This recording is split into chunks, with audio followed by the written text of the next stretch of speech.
창세기 1장 14절에서 23절입니다. 1장 14절에서 23절의 말씀 주시겠습니다. 신약 구약성경 1페이지에서 이제 2페이지로 넘어갑니다. 교독하시겠습니다. 하나님이 이르시되 하늘의 공창에 광명체들이 있어 낮과 밤을 나누게 하고 그것들로 징조와 계절과 날과 해를 이루게 하라.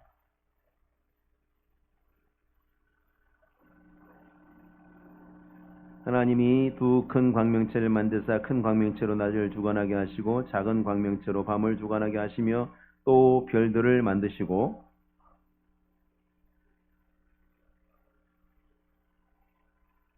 낮과 밤을 주관하게 하시고 빛과 어둠을 나누게 하시니 하나님이 보시기에 좋았더라. 하나님이 이르시되 물들은 생물을 번성하게 하라. 땅 위 하늘의 공창에는 새가 나르라 하시고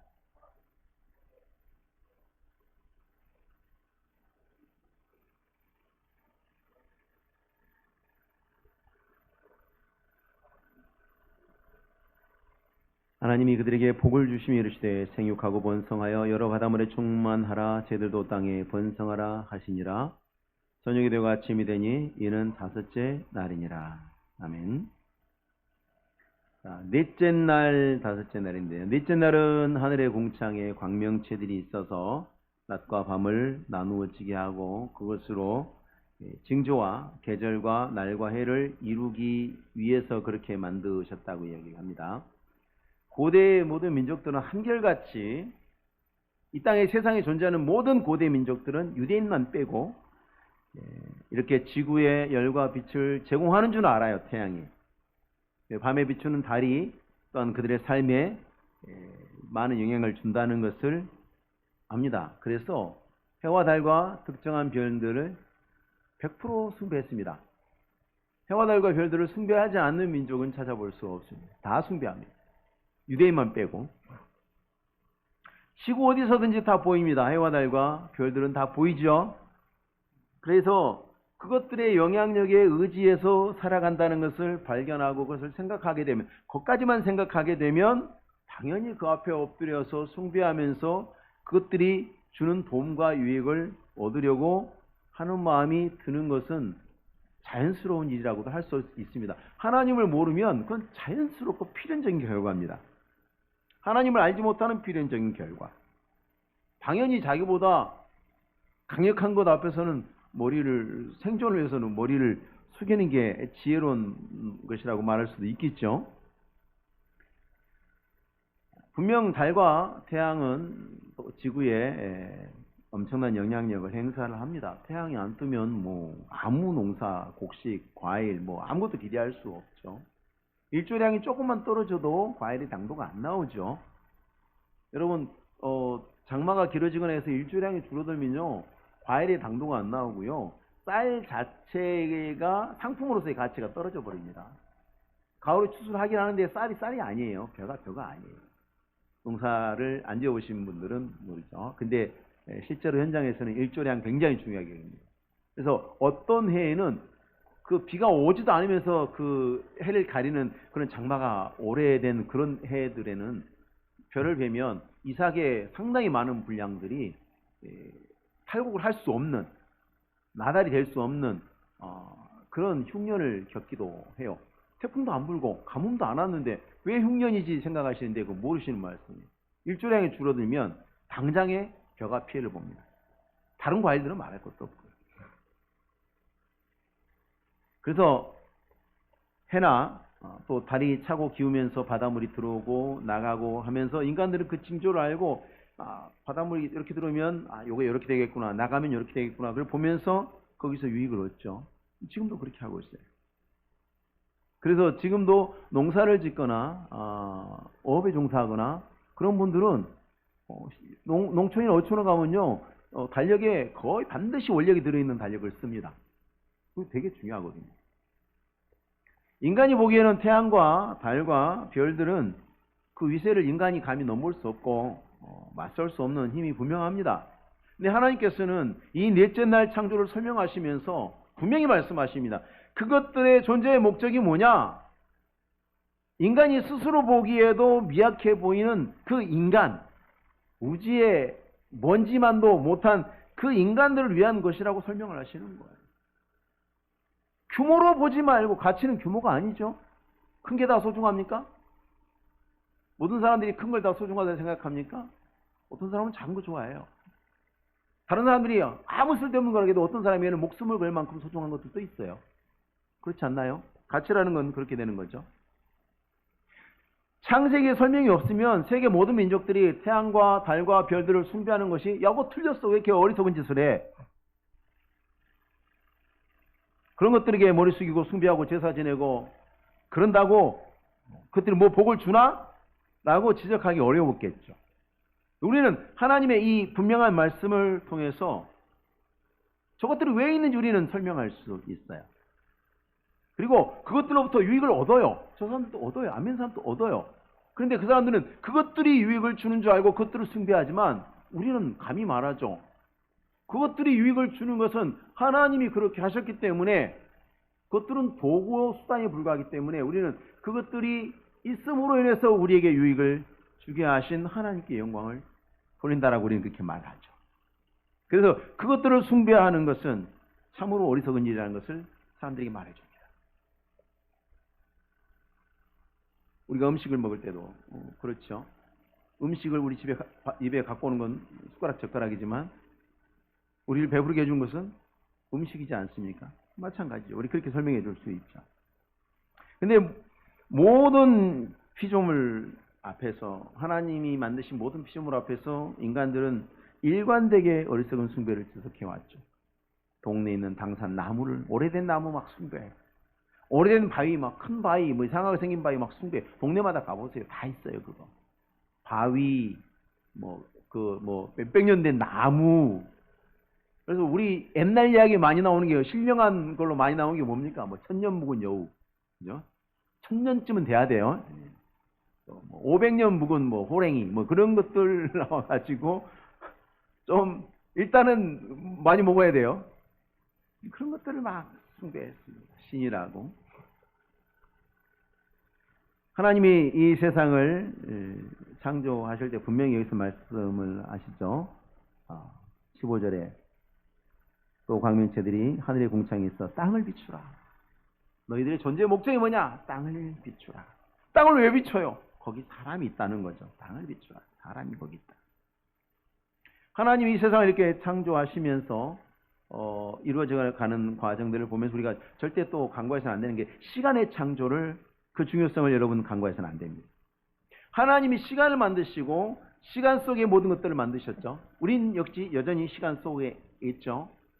태양과 달과 별들은 시간 속에서 시간이 흘러가는 것을 인간이 측정하고 그것을 지각하고 그 시간의 흐름 속에서 삶의 리듬을 갖게 된 인간이 자신의 위치를 파악하도록 하기 위한 목적도 가지고 있습니다. 지금도 일정 부분 그렇게 하고 있지만 온전하지는 않죠. 우리는 시간을 세죠. 내가 몇 살이다. 내 생일이 언제다. 그렇죠? 내가 몇 살까지 살겠나. 그럼 몇 년 남았겠구나. 다 세고 있지 않나요, 여러분? 측정하잖아요. 어떻게 측정해요? 해 지고, 해 뜨고, 측정하죠. 언제 자요? 해 지면 자죠. 언제 일어납니까? 해 뜨면 일어나죠. 우리 삶의 리듬이 거기에 맞춰져 있어요. 왜 그래요? 세상 모든 민족이 다 똑같아요. 해 뜨면 일어나고, 해 지면 자요. 왜요? 어두우면 안 보이잖아요. 어두우면. 깜깜한 데 나가서 반일 하겠어요?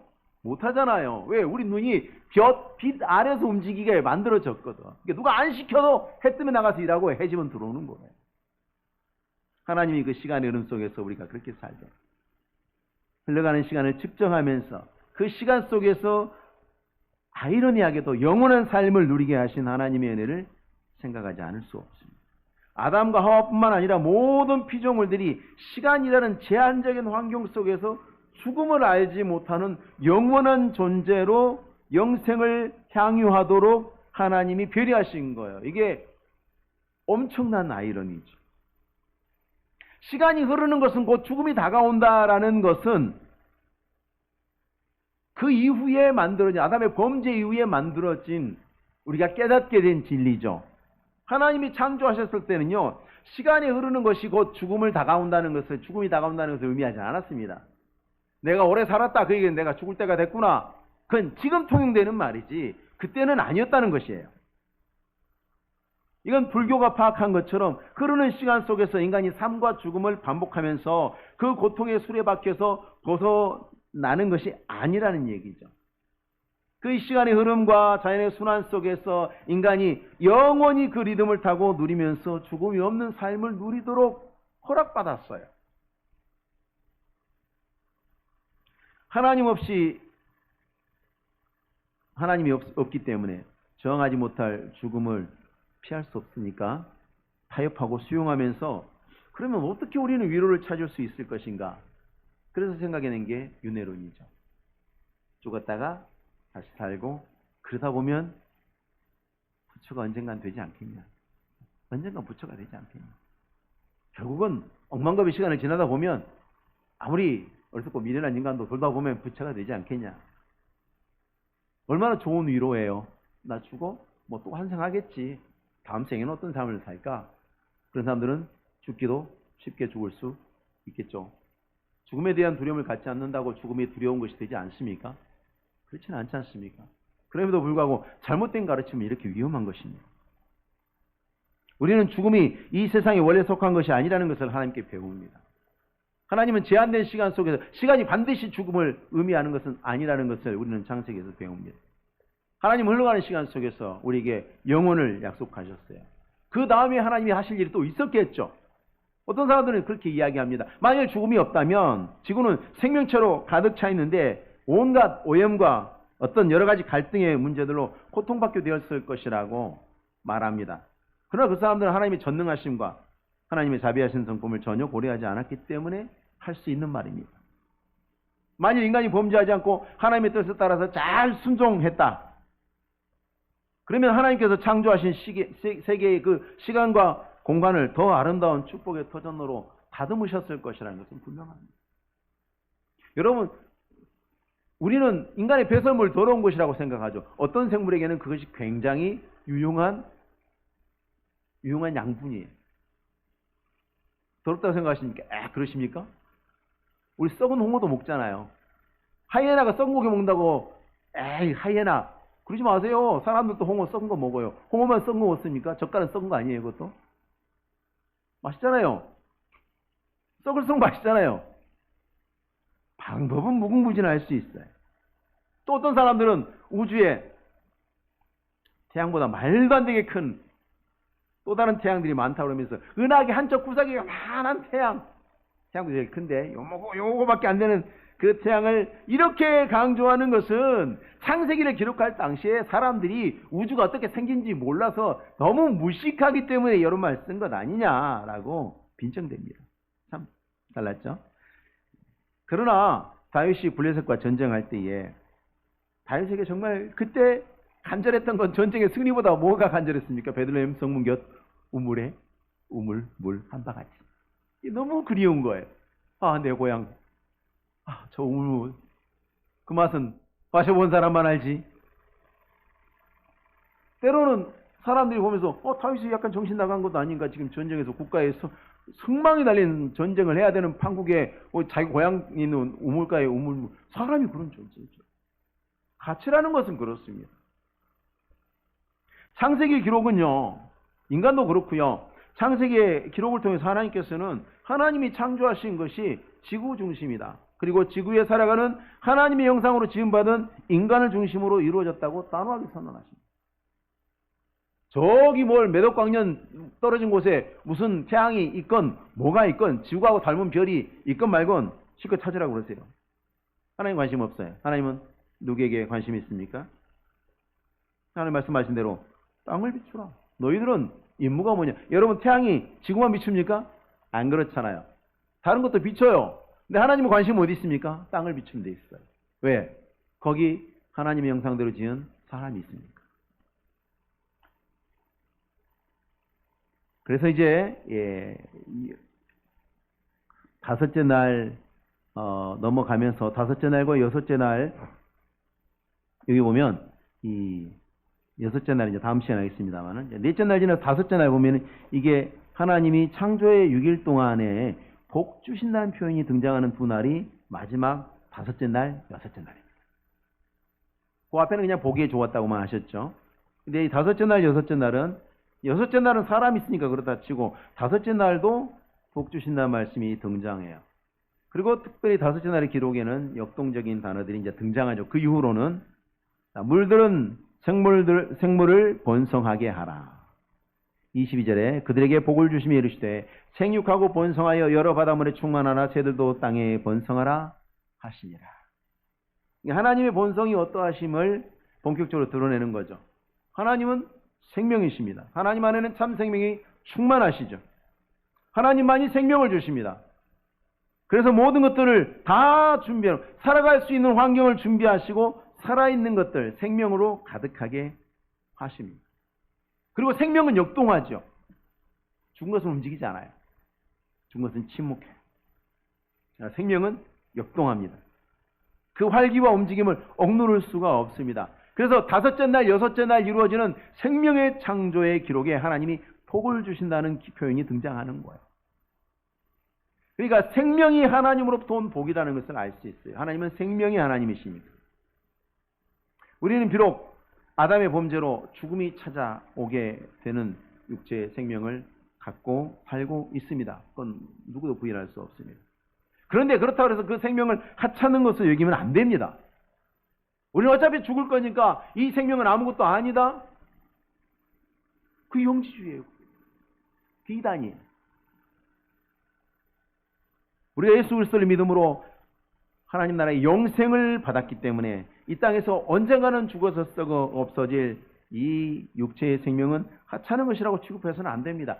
그것 때문에 영생을 버리고 영생으로부터 등을 돌리고 참 진리와 하나님으로부터 등 돌리는 것이 어리석은 것이라고 말씀하시는 것이지 그것 자체가 하찮고 보잘것없는 것은 의미 없는 것은 아닙니다. 아무리 힘들고 어려운 삶을 이어가도 살아있는 그 생명 자체는 소중한 거예요. 그건 분명한 거예요. 그래서 교회는 초대교회 이후로 교회가 가는 곳마다 사람들 고치고 치유하고 근대 선교 역사 보세요. 학교와 병원. 학교와 병원. 교회가 가는 곳마다 반드시 두 개가 따라갔죠. 우리나라의 오래된 학교들 다 보세요. 다 선교사들이 세웠어요. 우리나라의 오래된 병원들 보세요. 다 선교사들이 세웠어요. 왜 그렇습니까? 생명은 소중합니다. 어차피 죽을 거기 때문에 아무것도 아닌 것이 아니라 생명은 소중하기 때문에 생명들을 돌보고 살리는 일들 선교사들이 이렇게 관심을 많이 가졌던 거예요. 왜? 그게 하나님을 경외하는 신앙입니다. 영생과 비교할 수 없을 뿐이지 귀하게 다뤄야 될 하나님의 축복인 것은 맞습니다. 그것이 질병으로 사는 동안에 고통을 받고 질병으로 고통받고 죽음으로 끝나게 된 것이 문제죠. 그건 우리 때문이죠. 우리의 범죄 때문이죠. 하나님이 주신 생명이 그렇게 끝나게 된 것은 우리의 범죄 때문이지만 생명 그 자체는 하나님으로부터 온 거예요. 하나님이 주신 거예요. 그래서 죽음은 아담의 범죄로부터 왔지만 죽음에 이르기 전까지 아직 살아있고 숨쉬는 생명이 지속되고 있는 것은 하나님의 은혜의 선물이에요. 아무리 병들어서 힘들어도. 안락사요? 그걸 엄청 미워하죠. 안락사 엄청 미워하죠. 죽음은 때가 되면 와요. 잠깐 고통스럽다고 날 빨리 죽여주면 내 삶이 좀 편할 것이다. 그걸 누가 판단해요? 자기가 판단하는 거예요? 자기가 판단해서 나를 죽일 수 있어요? 내가 판단해서 다른 사람 죽일 수 있네요? 내가 판단해서 다른 사람 설득해서 그 사람이 나를 죽여주고 하면 죽일 수 있네요? 여러분 그렇게 되면요 살인죄라는 그 카테고리 자체가 완전히 붕괴됩니다. 완전히 붕괴돼요. 그 이미 신학교에서 토론이 이루어졌던 문제들이에요. 안락사요? 얼마나 심각한지 아십니까? 생명윤리에서 보다 보면 그게 얼마나 무서운 흉계인지 알 수 있습니다. 나중에 그런 것들이 허용되고 나면 그 다음에는 법정에서는요 무엇이 살인인가에 대한 엄청난 혼란이 오게 돼요. 과연 이게 살인이냐 아니냐. 누가 봐도 사람을 죽인 것인데 또 불구하고 그런 몇 가지 증거들을 통해서 살인자들이 얼마든지 빠져나갈 수 있는 환경이 조성될 수 있습니다. 하나님이 주신 건강을 잘 관리하고 생명을 주시는 날까지 내가 사는 게 아니고 아, 내가 살아있구나예요, 여러분. 내가 살아있구나. 내일도 아침에 눈을 뜨시거든. 아, 하나님이 오늘도 하루를 주셨구나지. 내 하루가 아닙니다. 하나님이 주시는 하루. 그 생명을 누리는 것이 자기 몸만 아끼는 사람의 행동이 아닙니다. 하나님을 경외하는 사람이 지켜야 할 도리입니다. 그러니까 이번 주일날 추우시면 집에서 쉬실 거죠? 생명이 소중하니까. 네. 코로나가 환자 많이 나오면 집에 그냥 계실 거죠? 그렇게 설교를 들으셨다면 제가 잘못했습니다. 죄송합니다. 그렇게 들으시면 안 됩니다. 하나님께서 다섯째 날 창조해서 물속과 공중의 생명들을 만드실 때 순전히 말씀으로 만드셨죠.